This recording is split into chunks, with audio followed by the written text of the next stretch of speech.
Early retirement is something that most people obsess over, and dentists are no exception. And maybe that doesn't look like stepping away entirely from what you're doing, but just cutting down a few days or reducing that.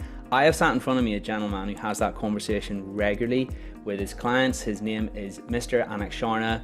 He understands the tools that a dentist will need in order to make that transition because he helps people with that firsthand. In this podcast, we're going to walk you through that journey high level. So every dentist by the end of this will know what to expect and have some things that they can implement into their own life. So I guess a lot of people out there want to know when they can not always necessarily step away from their job, but maybe just do a little bit less of it and have a little bit more balance in their lives. And Anik, I know that you've got an amazing story on that front from personal experience. Yeah, so it was a really powerful client moment. Was working with an individual for quite a few years, um, and they had in their mind, sorry, I knew this person for quite a few years, and they were always saying that I'll come see you one day and we can plan things through together. And it was one of those, everyone puts it off and it takes a while to get around to it. But eventually, once we did sit down together, um, it was obvious that what this person wanted more than anything was to finish working and travel the world with their daughter. Now, when we went through an exercise to see, can you afford to retire early and can you afford to travel around the world to all these amazing places, that they actually could have done it about 5 years earlier, which meant they'd wasted about 5 years of their life doing something they didn't really want to do or not really being fulfilled when they could have been having amazing moments. Life is for living and money is just a fuel for that journey, which means, well, time's our most precious resource, and a lot of that time is wasted. You can't get that back. And how was breaking the news to that lady? It was quite tough. It was an emotional situation. Tears were involved. Um, Happy tears and sad tears as well. Sad tears that this time would be wasted, but happy knowing that moving forward, they could have done whatever they wanted to and fulfill their dreams of traveling with their daughter, which was it was quite special. I understand. And just for context, how old was that lady? I think you told me off camera. Yeah, about late 40s, early 50s. Yeah. Yeah, 40s. I see. And what do you feel that that lady needed to know 5 years ago? What was the shift for her when you had that conversation? It sounds really, well, it might not sound obvious, but when we think about the future, I like to see it as point B, and where we're at currently is point A. And it can be so easy to be on the hamster wheel of life and in the sandbox and not really taking note of it. But if we can't even define point A, what we have at the moment, it's really difficult to then draw a line to point B, i.e., our future state where we want to get to. And just having some sort of awareness of those 2 points and what that looks like is it makes such a big difference. And bringing that into the context here, it essentially means how or what tools can we use to draw that line between the 2 points. So point B being her number, so to speak, or point B being how much money she needed to step away from working 9 to 5 effectively, if I've got that right. Yeah, exactly. Or it might be point B, what is it we want to do? Travel the world with my daughter and spend however much a year for however many years. Now, that is the point B, the future state. And obviously, there comes some monetary cost with that. But by defining it and also defining point A, we know how far away or how close we might be. In that example, they actually were incredibly close because they were there, but for whatever reason, they didn't think they were and wasted all that time. I guess for me, I think a lot of people are in the zone where, as you say, they're stuck on the hamster wheel, or they have this belief in the back of their head that they have to wait to a certain age to be retired, and then they just don't question that. And because of that, well, they don't actually weigh up their own circumstances and appreciate whether or not that's possible for them in the here and now, which it might well be, because there's lots of dentists out there that, well, to put it in blunt terms, earn a lot more than what Joe Average does or the public does. And because of that, what that means is our circumstances are unique. And what that also means is that potentially there's scope for us to pull that date forwards versus what the average person might experience as well. Can you drill down into that point B a little bit more? What are the components of it? What do we need to know or weigh up? So it depends on the individual, as with anything. But have a think about what it is you want and where you're at the moment. Quite often when I sit down with someone, before we even talk about the money, is talking about the individual, what they want out of life, and what means the most to them. Real wealth is measured in time, relationships, and experiences with those that they want to do it with and mean the most and doing whatever they want. And that view of life means we become more fulfilled and get the most out of it. So by starting to have these conversations or thoughts about what it is we want to get to or where we want to get to, we can then start to draw the line, and the mechanics of drawing the line slightly more nuanced. And that's where you can have various granular details such as strategies, efficiencies, tax allowances. And that's where expertise can come in to help draw that line. But we idealize retirement, and rightfully so. It should be something we do aim for. But if we put it on a pedestal, just like that example, it's so easy to see your entire life and time go past very quickly. And next thing we know, we've lost a whole load of time that we just can't get back. Is that, and you'll be able to drill into this a lot more. Is the rule of 25 relevant to this? Rule of 4%? We can do an entire podcast on this. So, it Maybe if you could explain what that is for the listeners, because they can, it's a rule of thumb, isn't it, right?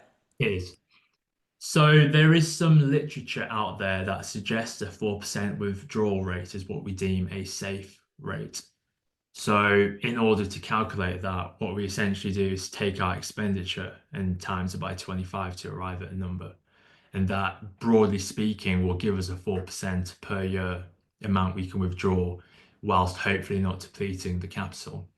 There are an incredible amount of nuances to cover there, but at a high level, that is broadly the rule of 4% or rule of 25.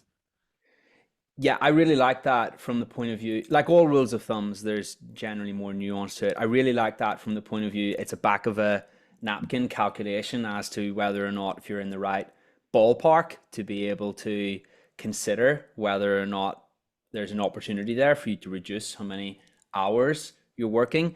And yeah, if you can basically calculate, if you have cash, or you sorry, wealth rather, that is, that is it is 25 times your yearly expenditure. Well, you're in that ballpark effectively, because obviously, as you were saying a second ago, the principle or the rule of thumb would be that you can safely withdraw 4% every single year over 30 years, I believe it is what the data shows, or at least that's what how it looks for most people. So yeah, something to consider. So that's how that point B can look. And you know what? There might even be people who hear that rule of 25 or rule of 4% that we were talking about just a second ago and realize themselves, hey, Dan, you know what? I've got a fair amount of cash in the bank over the years and I don't spend that much. Am I close?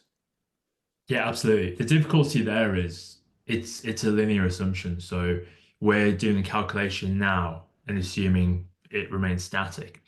And we're also assuming life remains static. But things happen, things crop up. Curveballs are thrown left, right, and center. So it's really important to remain on track and have some sort of plan central to everything that we're checking in to make sure are we still on track for this retirement or this sort of lifestyle future desired goal, because without having that plan to anchor between point A and point B, then we're moving around without any context, without any direction. That is a dangerous place to be. It's worth remembering as well that the rule of 4% only applies when you actually invest. Your capital is to your invested assets, right? It's not if you have that sum of cash in the bank account stored as cash. It's only whenever it's in stocks or a combination of stocks and bonds, for example. Yeah, that's what the evidence is based on, an invested portfolio. Correct. Okay, brilliant. So we've got a back of a napkin approximation for point B, so to speak. What about point A? How do we define that in a little more detail? As So it, point A being, just for clarity, where we presently are. yeah, it's with life going past so fast, it can be difficult to overlook what a balance sheet is, and it's essentially just a record of everything we owe and what we own. Just pulling together all that rich financial information looking at our income sources, looking at how income will likely change, whether it's dividends or a capital event in the future of a sale of a practice or multiple practices. Um, Having all that into the equation can be really rich to define point A. And with that information, we can then look to plot. Are we on track to point B? Can we draw a line to it? Are we going to meet point B? It's a similar way of thinking about it. If you're setting off in a car and driving 3 hours to your destination, more likely than not, you're going to use some sort of sat nav or Google Maps or whatever other software there is. Now, you wouldn't necessarily set off to your destination 3 hours away without having a map, having a plan of how you're going to get there. And life's really similar. You might know where you want to get to, but if you don't have a plan of how that's going to be, whether it's some sort of business exit in a few years or how much that number needs to be, it can be really difficult to even get to point B. It's like that saying, if a ship knows not to which port it sails, then no wind is favorable. Yeah, exactly. I think that's Seneca. I'm gonna have to look that up. Maybe Aristotle. I'm not sure. But yeah, that's the quote. I really like that one. So something to think about. And how many of us actually define point A? It's probably one of those things people are like, "Oh man, really?" But it's you know, it's so important because you have no idea. You could already be where your point A could be flipping point B. We haven't actually defined it. Could be your point B, right? Exactly. And like I said previously, or just before, a moment ago, time's our most precious resource. We can always get money or earn money in the future or earn some sort of capital. We can't get our time back. So if we're already there, what are we wasting our potential best years of our life for? Have you got any back of a napkin ways to do that? To figure out your point A? In terms of point A, where you're at the moment, have a look at your bank balances, pull out a spreadsheet maybe, or something on your phone, tally up the total of all your bank balances, company accounts too, pension assets, ISAs, any sort of investments you may have across the board. That'll give you a rough balance sheet number. And on top of that, you can capitalize income over longer periods of time too, which might be a steer in the direction. Apart from that, it generally comes down to complex cash flow modeling software. So it can be pretty difficult. Gotcha. So they might need a little bit of help on that. Question for you: in your experience as a IFA / financial planner, direct first-hand experience, what is the youngest that you've ever witnessed that someone, through figuring out their point A, has actually realized that they are already retired? I've dealt with relatively high levels of wealth, and there's been people mid early 40s that have have worked very hard, big tech, corporate careers, high earnings at the outset, just been plodding along on a hamster wheel without realizing they potentially could be set for life and wouldn't have to continue that way anymore. I think it's particularly pertinent when they're not so much of a fan of their career as well, or maybe they do like it, but they would like to have a little bit more balance and moderation, shall we say, on that front. Because another thing about retirement is I feel that people think that what it means is that you just have to down tools and not do anything for the rest of your life, but that's not true. I often see retirement, and retirement's a word, but if we want to delve into it, what is retirement? Previously, back in the day, you'd work at a single company, maybe likely receive a pension for life upon retirement, and not really do anything. I think the way where modern society is, quite often it's a gradual slope. It might be the flexibility and freedom to go from 5 days a week to 2 days a week if you want to. But it's that last bit, if you want to, it allows it. I've dealt with so many people who the thought of retiring and sipping margaritas on in the Bahamas is horrendous. They still want to be able to go to the office a day a week, and that's the beauty of it. It's your retirement, it's your next stage of life. It's not for me or anyone else to say what you should be doing. If you want to be in the office a couple of days a week, then that's great. You can do that. Fundamentally, it allows flexibility to do what you want. All right, we've talked about point B and we've talked about point A. Point B being our retirement or financial freedom stage, and point A being where we currently are. What does the part in between look like? What are the vehicles? As in, how does somebody make that transition between realizing, okay, cool, here's where I am, realizing what their objective is, and actually making that come into reality. At a high level, it's having a clear strategy or a financial plan to get there. And life is all about today's enjoyment versus saving for tomorrow. And getting that balance right can be really helpful using, say, a cash flow model, a financial plan. Quite often, you might have someone that says you need to invest in something to have retirement, or you must have this sort of wrapper or product or account to in order to get to retirement. I think we need to be careful with that sort of thing because the context of a financial plan can give you what your why is. So, in my seat, anyway, as a financial planner, I plan. And that's really different to a traditional financial advisor who would recommend some sort of product or investment without a financial plan with no context to it. So, fundamentally, when we create a financial plan, we're then looking for tools to get us there. And whether that's a certain investment or certain account type, I'm agnostic over what it is. It's about the correct tool to get us there. But having a financial plan is our guiding map, our North Star of how we're going to get between the 2 points. And as I mentioned, life changes, but having that cash flow model to be able to test things, test the resilience of the plan. What happens if investment returns aren't what we think they are? What happens if inflation goes through the roof again? It means we can be centered and know that we have a guiding route in order to get us to point B. So that financial plan is so important to get us there. And broadly, what assets would that utilize? Stocks and bonds? Yeah, honestly, it depends on the individual. So I like to think of financial planning as a bucket, and bear with me with this analogy. So just a sort of bucket when you wash your car. At the top of the bucket, you have various income sources. So for some people, it might be employment salary.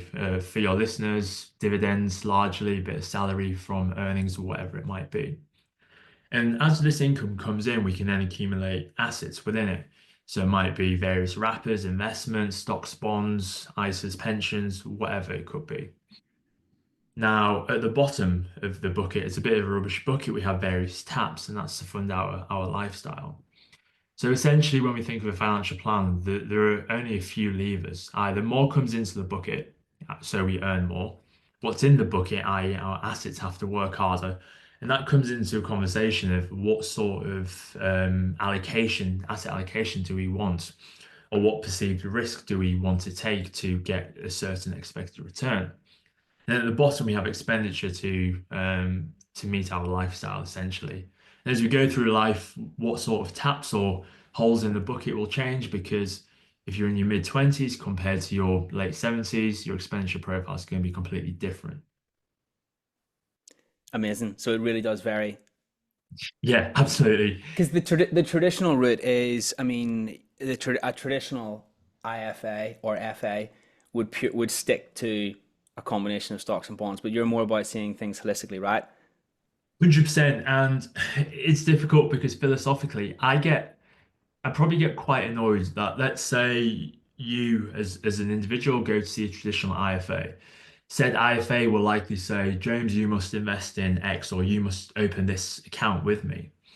Whereas if you don't know what point B is and if you haven't contextualized that within a financial plan, how the heck do you know what investment or account needs to be selected? Because when we have point A, i.e., where we're at now, to point B, used by a financial plan, an investment or an account is just a tool to help bridge the gap between point A and point B. So the context of it is so important. You know, I'm going to speak to the dentist in the audience right now, and I'm going to say one of the very first things that we learned at dental school was that if you don't have a treatment plan, no treatment, or no treatment unless there's a diagnosis. There can't be no diagnosis, no treatment. I remember a tutor saying that to me once when I, in the early days, hadn't put the DX or the WDX, working diagnosis or differential, in the treatment notes. And he was like, you can't, how can you possibly do treatment unless you've actually diagnosed something in the first place? And I was like, wow, that makes complete sense. Yeah, obviously. And it's kind of like, it's almost so obvious. You assume it's obvious, but it needs to be said at the same time. So really, whenever I hear you talk about this stuff, I think to myself, right, well, we're all dentists and we obviously have to provide treatment plans whenever it comes to treatment for our patients. But what about the treatment plan for our wealth? How many of us have that? Please note that all content and information in this channel is for education purposes only, does not constitute investment recommendations or financial advice. For that, you should speak to a regulated independent financial advisor. Please see the description for further risk warnings.